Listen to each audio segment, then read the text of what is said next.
Hi, this is Mark Pizzacalla. Welcome to 3 Minutes with Mark for July 2023. What I want to talk about today is the new vacant land tax provisions.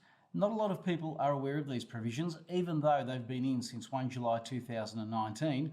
It's a real sleeper. Now you might say, what's so exciting about these provisions? Well, what I'm about to tell you, you may not know. It's really important though if you have a rental property. You see, the vacant land provisions, if you fall within them, you're not allowed to claim tax deductions, not allowed to claim tax deductions in circumstances where you hold the land and it's not in use or it's not available for use and it's not in relation to the carrying on of a business. That's the easy part. If you've got a rental property on vacant land and the rental property is in the process of being constructed or there are substantial renovations carried on, under these rules, that is treated as vacant land.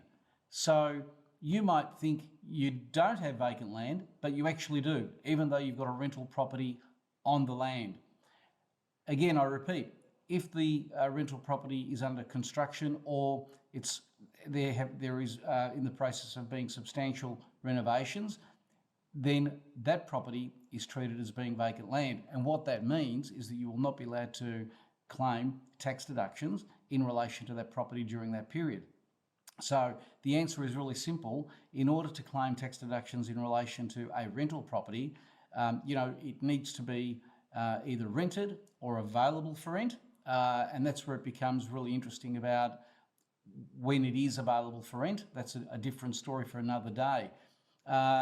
These provisions are really important because, as I say, not many people are aware of them. And we're in an environment where the ATO statistics are saying that 90% of returns in relation to rental properties are lodged incorrectly. And also there's a $1.3 billion shortfall in revenue in this area. So it's definitely going to be an ATO focus.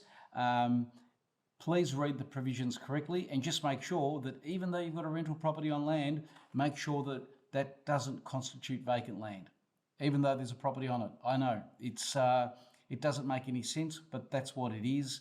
And the rationale for the rule, in case you're wondering, is really to just ensure that it gets over some of the old cases that are still coming through the system where taxpayers have been allowed significant deductions where rental properties have just not been rented for many years. And the most recent of those cases is Di Stefano's case. That's all I want to say today. Hope you have a great month, great week ahead. Please call me if you have any questions. Speak soon.